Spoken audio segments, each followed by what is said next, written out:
नमस्कार, मैं हूं अर्चना कौशल और आप देख रहे हैं विकासशील हरियाणा। मुख्यमंत्री मनोहर लाल का दावा है कि गांव के विकास के लिए सरकार की ओर से कई सराहनीय कदम उठाए गए, जिसका सीधा लाभ ग्रामीणों के जीवन स्तर में सुधार के रूप में मिल रहा है। गांव में पारदर्शी विकास के लिए पंचायतों की शक्तियां बढ़ाई गई हैं। ई टेंडरिंग की मदद से विकास कार्यों में पारदर्शिता लाई गई है। अब हर किसी को इस बात का पता होता है कि सरकार की ओर से पंचायत को कितना पैसा मिला है और कितना पैसा कहां खर्च हुआ। इतना ही नहीं, इस प्रक्रिया के जरिए छोटे और नए ठेकेदारों को भी काम करने का मौका मिल रहा है। पंच और सरपंच अपने स्तर पर बैठक कर इस बात का फैसला करते हैं कि गांव में कौन सी विकास कार्य करवाने जरूरी हैं, जबकि पहले ऐसा बिल्कुल भी नहीं होता था। किसी भी छोटे बड़े काम के लिए विधायक, सांसद और सरकारी दफ्तर के चक्कर काटने पड़ते थे। कई कई महीने तक फाइलें टेबल पर धूल फांकती रह जाती थी। लेकिन ई टेंडरिंग प्रक्रिया के जरिए पारदर्शिता के साथ काम को गति मिल रही है।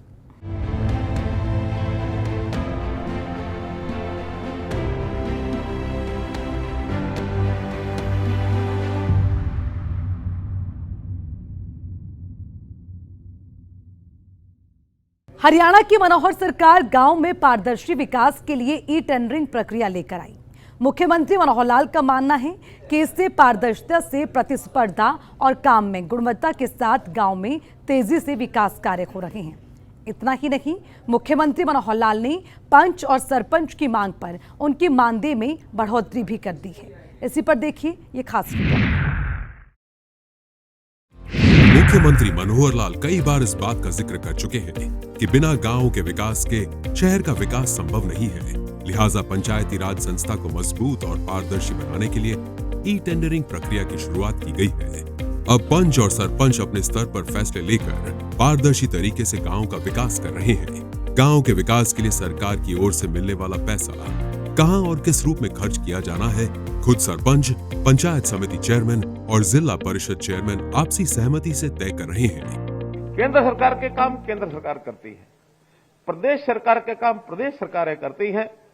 लेकिन अब जो हमारी स्थानीय सरकारें हैं, छोटी सरकारें जिनको हम कहते हैं, चाहे वो गांव की सरकार है, चाहे वो शहर की सरकार है, वो सरकारें भी अपने हिसाब से पूरा उनको बजट देते हैं। उनको पूरी छूट दे रखी है कि अपने हिसाब से जो उनके पास बजट है उसका काम जैसे चाहे वैसे करा सकते हैं।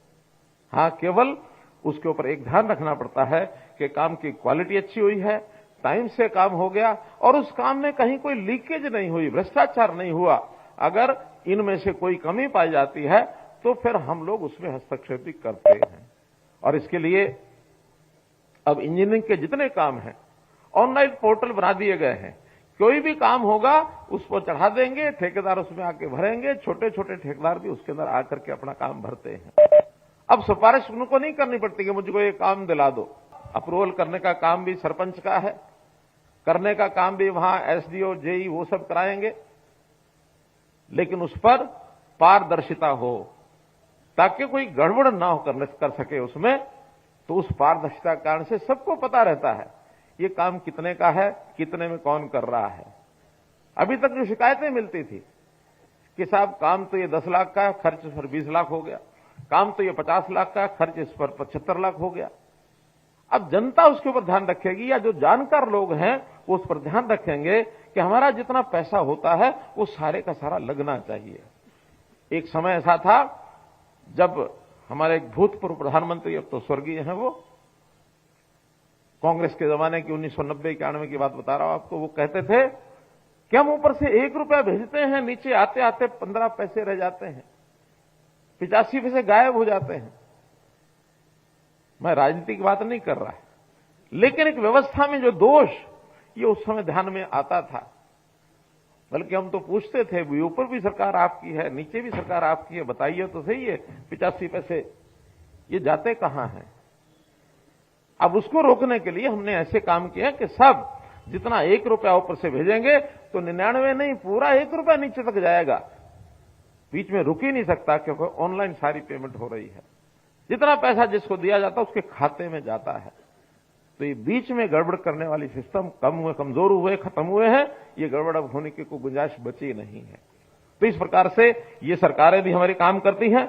बहुत से काम जो इस समय पिछले समय में हमने किए। विचार यही किया कि पूरे प्रदेश में एक साथ काम होना चाहिए, किसी के साथ भेदभाव नहीं होना चाहिए। नहीं तो पहले अलग अलग सरकारें अलग अलग महत्व देती थी अपने अपने इलाकों को कि मेरा इलाका उसका काम हो जाए।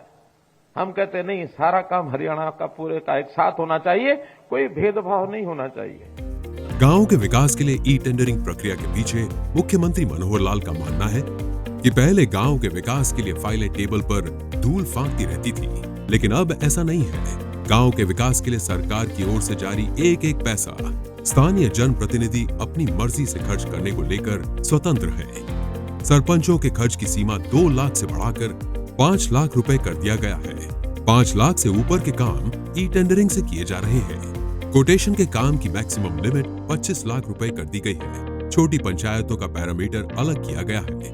कोटेशन के काम 50% से ज्यादा नहीं कराए जाएंगे। कोटेशन के काम की जिम्मेदारी सरपंच को दे दी गई है।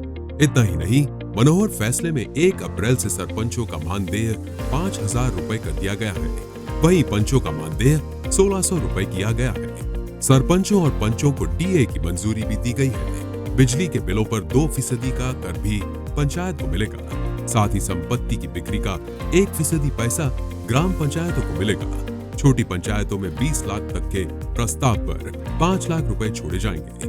बड़ी पंचायतों में 25 लाख के प्रस्ताव पर 10 लाख रुपए छोड़े जाएंगे, जिसे लेकर कुल 6,217 पंचायतें और 5,048 पंचायतों ने प्रस्ताव डाला है। अभी तो सरपंच, क्योंकि सरपंचों का जब चुनाव हुआ उस समय भी कुछ बातें हमने घोषित की थी। एक विचार ऐसा इस बार बना था कि ये सारे काम जनता के जो लिए काम किए जाते हैं उनको अधिक से अधिक पारदर्शी बनाना और जो काम ठीक न करे उसको जवाबदेह बनाना, इसका भी हमने एक अभियान लिया है। जितना पैसा हम भेजेंगे, चूंकि टेक्नोलॉजी का जमाना आ गया है तो टेक्नोलॉजी से हर चीज को मॉनिटर भी किया जा सकता है। वो समय अब खत्म हो गया कि जब कोई प्रधानमंत्री भी ये कहता था कि 1 रुपया ऊपर से भेजा जाता, नीचे 15 ही पैसे पहुंचते हैं। अब तो टेक्निकली 1 रुपया अगर भेजा जाएगा तो 1 ही रुपया खाते में नीचे जाएगा, बीच में कोई स्कोप नहीं है उसमें से कोई एक भी पैसा निकाल ले। इसलिए उस पारदर्शिता को लाने के लिए ई टेंडरिंग की व्यवस्था हमने शुरू की थी। और ई टेंडरिंग की व्यवस्था में एक लिमिट, जो कि पहले तो तकरीबन बड़ी राशि का काम सरपंच ई टेंडरिंग के बनाई करवाते थे, लेकिन इस बार एक लिमिट लगाई थी हमने पहले तो 2 लाख रुपए की, कि 2 लाख रुपए से नीचे के जो काम हैं वो लोग कोटेशन के आधार पर करा सकते हैं। 2 लाख या इससे ऊपर के काम सारे ई टेंडरिंग पर होंगे। अब थोड़ा विवाद हुआ कि नहीं 2 लाख रुपए बहुत कम है, इससे तो शायद एक गली भी नहीं बनती है, फिर हमें अलग अलग से छोटे छोटे काम कराने पड़ते हैं। उनकी मांग को ध्यान में रखते हुए, मांग तो बहुत ज्यादा थी, लेकिन हमने सब विचार विमर्श करने के बाद बहुत से सरपंचों से अलग अलग भी बात हुई, जनता के लोगों से भी बात हुई। हिसार में किसानों का एक मेला था, कृषि मेला। कृषि मेला में लगभग 10,000 से ऊपर संख्या थी जहां मेरा संबोधन हुआ और मैंने खुल करके पूछा, मैंने कहा ये ई टेंडरिंग के विषय में हमको जो हमारा स्टैंड है ठीक है कि नहीं है। तो सब ने हाथ खड़े करके और खूब तालियां बजाकर कहा कि ये बहुत अच्छा स्टेप है, इससे भ्रष्टाचार भी रुकेगा, पारदर्शिता भी होगी, काम करने वाले लोगों को, नए लोगों को भरने का भी अवसर मिलेगा। वरना तो वही फिर अपने अपने लोग और घूम घाम के उन्हीं को काम मिलता, वही करते हैं, दूसरे नए आदमी को आने का अवसर मिलता नहीं है। तो ई टेंडरिंग के कई फायदे हमारे हैं। तो उसमें से मैं ये तो नहीं कह सकता कि हर एक सरपंच मान गया होगा, लेकिन अधिकांश सरपंचों ने हमारी बात मान करके और काम कराने शुरू कर दिए हैं। 3,000 रुपए से बढ़ाकर सरपंच के लिए 5,000 रुपया किया है और जो पंच है उसका मानदेय 1,000 से बढ़ा के 1,600 रुपया किया है और इसको डीए रेट से साथ जोड़ दिया है। यानी जो बेसिक 3,000 और 1,000 है, इसके ऊपर डीए, जैसे आज के रेट में वैसे तो डीए 40-42% ही है, 42%। हाँ, तो 42% के हिसाब से तो ये बनता 4,200 रुपया, लेकिन अभी हमने उसको 5,000 कर दिया है। इसी प्रकार से 1,000 का भी वो 1,400 बनता, उसको 1,600 कर दिया। तो ये डीए बढ़ते बढ़ते 60% से जब ऊपर हो जाएगा तब उनका उस डीए के हिसाब से जो उचित होगा वो फिर 5,000 से भी ऊपर वो जा सकते हैं सरपंच, और ये 1,600 रुपए से भी ऊपर जा सकते हैं। As per calculation of DA ये इनके रेट हर 6 महीने के हिसाब से वो बढ़ते जाएंगे। कार्यकाल कभी किसी का कितना ही हो, लेकिन अभी जो बेसिक 2016 के रेट से ये बढ़ेगा, 2026 में इसको फिर रिवाइज किया जाएगा। 10 साल बाद जैसे कर्मचारियों का होता है, हर 10 साल के बाद रिवाइज होता है, डीए चलता रहता है। बाद में 10 साल बाद डीए को मर्ज कर देते हैं और फिर बेस रेट 10 साल का दोबारा से शुरू होता है। तो हमने प्राय और भी जहां जहां इस प्रकार के विषय हैं, बजाय हर दिन कोई डिमांड रखे, तो एक बार तय किया, फिर उसके बाद 10 साल तक डीए रेट्स। हमने तो इवन जो हमारे विधायकों की जो पेंशन है उसको भी डीए रेट्स का जोड़ दिया है। ई टेंडरिंग को लेकर कुछ लोगों की ओर से कई तरह की भ्रांतियां भी फैलाई, लेकिन मुख्यमंत्री मनोहर लाल कई बार इसको साफ कर चुके हैं कि ई टेंडरिंग प्रक्रिया से उन्हें ही तकलीफ है जिनके मन में खोट है। जो भी सरपंच गांव का विकास करना चाहते हैं उन्हें इस बात का अच्छे से पता है कि ई टेंडरिंग ग्रामीण और सरपंचों दोनों के हित में है। जो हमारी बातचीत तो सारे प्रतिनिधिमंडल से हुई है, उन्होंने उसको स्वीकार किया कि जो भी कोटेशन का काम होगा, लिमिट चाहे कुछ भी होगी, लेकिन उसका ऑडिट ये जरूर होगा। और ऑडिट का सिस्टम भी अब जिसको कहना चाहिए कि ऑनलाइन प्रणाली से ही होगा। ऑनलाइन प्रणाली से ही उसके जो एस्टीमेट हैं वो तैयार किए जाएंगे, ऑनलाइन उसकी एमबी भरनी होगी, बिल भी अपलोड होंगे, भुगतान जो है वो भी एक कॉमन पोर्टल से होगा। विषय आएगा रेट का। रेट्स दो प्रकार के ये प्रचलित हैं। एक है HSR rates, Haryana scheduled rates, दूसरे हैं डीसी रेट्स। लोकल लेवल पर डीसी रेट शायद इसीलिए बनाए गए हैं कि हर जिले में इस प्रकार की चीजों के रेट थोड़ा डिफर करते हैं। चाहे रेत का रेट है, चाहे ईंटों का रेट है, चाहे मानो टाइल्स का रेट है, क्योंकि जो बल्कि मटेरियल होता है उस रेट को वहां के लोकल परिस्थिति के हिसाब से रखना पड़ता है। उसका फ्रेट कितना लगता है, कितनी दूर से लाना पड़ता है, इसलिए एक ही रेट नहीं रखा जा सकता। जहां ईंटें बनती हैं वहां थोड़ी सस्ती मिलेगी, जहां ईंटें बनती ही नहीं है, दूर से आती है, तो स्वाभाविक है ईंट के रेट से एक बहुत बड़ा प्रतिशत उसका फ्रेट में जाएगा। यही स्थिति मिट्टी की, रेत की, इंटरलॉकिंग टाइल्स की, कभी कभी मजदूरी भी अलग अलग होती है। कुछ स्थानों पर मजदूरी सस्ती होती है, कहीं कहीं एनसीआर एरिया में मजदूर महंगा मिलता है, तो उन रेट्स का थोड़ा डिफरेंस ये हमेशा रहता रहा है। इसमें अब उनकी मांग क्या थी कि इन रेट्स को रियल लेवल पर लाया जाए जो मार्केट रेट है। हमने निर्णय करके उनको बता दिया है कि कुछ आइटम्स, खास करके जैसे इंटरलॉकिंग आइटम्स हैं या ईंटें हैं, जो एक स्टैंडर्ड कुछ तय किया जा सकता है उसका, इसका रेट कॉन्ट्रैक्ट करेंगे हर जिले का। उस रेट से सस्ता कोई लेना चाहे लेके लगा सकता है। क्वालिटी जो तय होगी, उसका पैरामीटर तय होगा, वही ली जाएगी। लेकिन अगर कोई व्यक्ति किसी व्यक्ति से कुछ नेगोशिएशन करके सस्ता भी लेना चाहता तो ले सकता है, लेकिन मैक्सिमम रेट वही होगा जो रेट कॉन्ट्रैक्ट होगा। रेट कॉन्ट्रैक्ट में जो पार्टीज टेंडर करेंगी, जो उसमें पार्टिसिपेट करेंगी और रेट मैचिंग जो करेंगी L1 को, उनको सबको सप्लाई करने का अवसर दिया जाएगा। किसी से भी मटेरियल जो है वो लिया जा सकता है। ई टेंडरिंग प्रक्रिया को लागू हुए कई महीने बीत चुके हैं और अब विरोध करने वाले सरपंच भी सरकार के साथ खड़े हैं और पूरी निष्पक्षता के साथ गांव के विकास में जुटे हैं। ब्यूरो रिपोर्ट, सूर्या समाचार। ई टेंडरिंग को लेकर फैली भ्रांतियों को दूर कर मुख्यमंत्री मनोहर लाल ने सरपंचों की ताकत बढ़ाने का भी काम किया, जिससे सरपंचों में खुशी हो और साथ ही इस व्यवस्था से विकास कार्य में पारदर्शिता देखने को मिले। इस पर हमारी खास रिपोर्ट। ई टेंडरिंग विकासशील हरियाणा के लिए कितनी कारगर होगी, इसे प्रमुखता से समझाने पर मुख्यमंत्री मनोहर लाल ने जोर दिया है।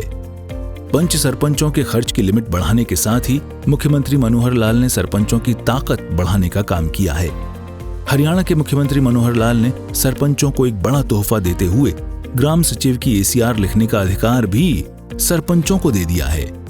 मुख्यमंत्री मनोहर लाल का मानना है कि विपक्ष ई टेंडरिंग को लेकर केवल भ्रांतियां फैला रहा है, जबकि इस व्यवस्था से कामों में पारदर्शिता आएगी। कुछ बातें ऐसी हैं, हमारे जो विपक्षी दल हैं, खास करके कांग्रेस की मैं बात करूंगा, ये लोग, हमने भ्रष्टाचार को दूर करने के लिए कितने तरह की मुहिम चलाई है। उस मुहिम को चलाते हुए ताकि भ्रष्टाचार बर्दाश्त नहीं करेंगे, मैंने घोषणा की है कि भ्रष्टाचार का काल मनोहर लाल, इस घोषणा के साथ आगे बढ़ाओ मित्रों में।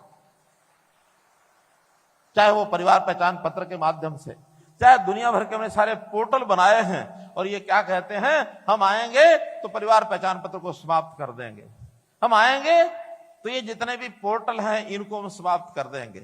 अरे इतना पारदर्शी तरीके से हमने काम किए हैं, अब कोई भ्रष्टाचार कर नहीं सकता। हाँ, इनके साथ लगे हुए उस समय के लोग जो भ्रष्टाचार करते थे, धौड़ कपड़ी है जिनको मैं कहता हूं।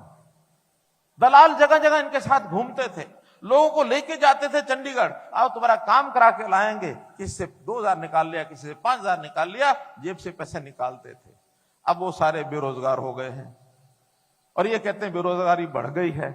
मैंने कैसे बढ़ी है कि हमारे सारे लोग बेरोजगार हो गए और उससे बेरोजगारी बढ़ गई। भाई उनको वो रोजगार तो मिलेगा नहीं जो पहले था। लाइन में लग करके गाय का भैंस का लोन लेना हो तो ले ले, अपना कमाई करें, खा ले, परिवार बाढ़ ले। अब उस रोजगार में नहीं जाने देंगे इनको जिसमें पहले गए थे। इसलिए ये बहुत लोगों को बहकाते हैं, बहुत प्रेशर बनाते हैं, ग्रुपों को खड़ा कर लेंगे कि भाई आओ धरना दे दो। धरना देने वाले किसी बात के ऊपर इनके उकसावे में आ जाते हैं। अब ग्राम विकास की योजनाएं हमने बनाई, सारी पारदर्शी बना रहे हैं हम कि भाई कोई ठेकेदार है, ई टेंडरिंग करके छोटा बड़ा काम कोई करा ले। इसमें भी विरोध शुरू करा दिया कि ई टेंडर करेंगे तो फिर इनके धंधे कैसे चलेंगे। ई टेंडर में धंधे तो चल नहीं सकते। कुछ सरपंच अच्छे हैं, उन्होंने काम करने शुरू कर दिए। आज की डेट में मैंने ताजा जानकारी ली है, 1650 काम ऐसे जो अच्छे सरपंच हैं उन्होंने अपने काम कराने शुरू कर दिए गांव के अंदर। उनके काम शुरू हो गए हैं। कोई भ्रष्टाचार के उनके मन में नहीं है, लेकिन कुछ लोग इस चीज को लेकर के विरोध पर अड़े हुए हैं। क्यों भाई, टेंडर नहीं करो, हमको छूट होनी चाहिए, हम जैसा मर्जी काम कराएं, जिससे कराएं, पैसा हमारे हाथ में आना चाहिए। और साथ में ये कहेंगे कि हमने तो बहुत पैसे खर्च किए हैं, सरपंच बन के आए हैं। इसका मतलब क्या हुआ? अरे बहुत पैसे खर्च के आए हैं, सरपंच बने हैं, तो फिर ई टेंडरिंग में क्या दिक्कत है? नहीं, हाथ में पैसा चाहिए। अब मतलब तो समझते हैं, आप भी समझते हैं, मैं भी समझता हूं क्या हो रहा है। प्रदेश के मुख्यमंत्री मनोहर लाल ने पंचायती राज व्यवस्था को सुधारने के लिए सीईओ की भर्तियां शुरू कर दी हैं। इस मनोहर नियुक्ति से पंचायतों में काम को और बेहतर करने में मदद मिलेगी। मुख्यमंत्री मनोहर लाल की माने तो सरकार पंचायतों को सशक्त करने के काम में जुटी है। पंचायती राज व्यवस्था सुधारने और संवारने के लिए जो मनोहर वादे किए गए हैं, उनमें पारदर्शिता लाने के लिए सीईओ जिला परिषद की नियुक्ति की जाएगी। जिला परिषद, पंचायत समिति, पंचायतों के तिमाही के लिए 1100 करोड़ रुपए अलॉट किए गए हैं। जिला परिषद के सचिवालय बनाने का भी फैसला लिया गया है। काम की क्वालिटी के लिए सरकार ने इंजीनियरिंग विंग बनाने का फैसला लिया है। वहीं साल में 25 लाख तक के काम कोटेशन के आधार पर होंगे। छोटी पंचायत होने पर 50% बजट का भी प्रयोग किया जाएगा। हर काम का ऑनलाइन ऑडिट किया जा रहा है। ग्राम सचिव की एसीआर लिखने का सरपंचों को अधिकार दिया गया है। सरपंचों और पंचों का मानदेय डीए की तर्ज पर अब हर 6 महीने में बढ़ेगा। वहीं ई टेंडरिंग के काम की जिम्मेदारी अब अधिकारी की है। कोटेशन के आधार पर होने वाले काम की जिम्मेदारी भी अब सरपंच की है। पहली बात तो है कि जो पंचायती राज सिस्टम है ये 3 टियर सिस्टम है और 3 टियर सिस्टम में जिला परिषद है, पंचायत समितियां और ग्राम पंचायतें। कहीं एक मैसेज ये जाता है कि पंचायती राज में केवल पंचायतें ही आती हैं और पंचायतों में भी केवल सरपंच राज जो होता है वही होता है। तो पहली बात तो ये 3 टियर है। दूसरा, ये सरपंच राज के बजाय पंचायती राज, इस पर चलने का एक सिस्टम, क्योंकि हम इनको अधिक से अधिक ताकतें नीचे ग्राउंड लेवल पर दें, उसके लिए पिछले कुछ सालों से लगातार प्रयत्न कर रहे हैं। जैसा इंटर डिस्ट्रिक्ट काउंसिल के माध्यम से, जिला परिषद के सीओज की माध्यम से, सीओज की नियुक्ति भी हमने आकर की थी, पहले कोई सीओज की नियुक्ति नहीं होती थी, अब सीओज को भी लगाया गया है। और जिला परिषदों को, उनको अलग से इंजीनियरिंग डिपार्टमेंट भी उनके लिए खड़ा किया जा रहा है, उनकी कैपेसिटी बिल्डिंग भी कराई जा रही है। सबसे पहले तो इसमें हमने पिछले दिनों में सीओज और जिला परिषद के चेयरमैन, इनकी बुला करके दिन भर एक मीटिंग की थी और उसमें कुछ बातें और हमने आगे बढ़ाई है। और उसमें जो चीज दोनों बार सरपंचों के साथ और जिला परिषद के साथ जो लागू होती हैं, कुछ तो वो बता रहा हूं मैं, और कुछ जो है अलग अलग से भी इनका उल्लेख करूंगा।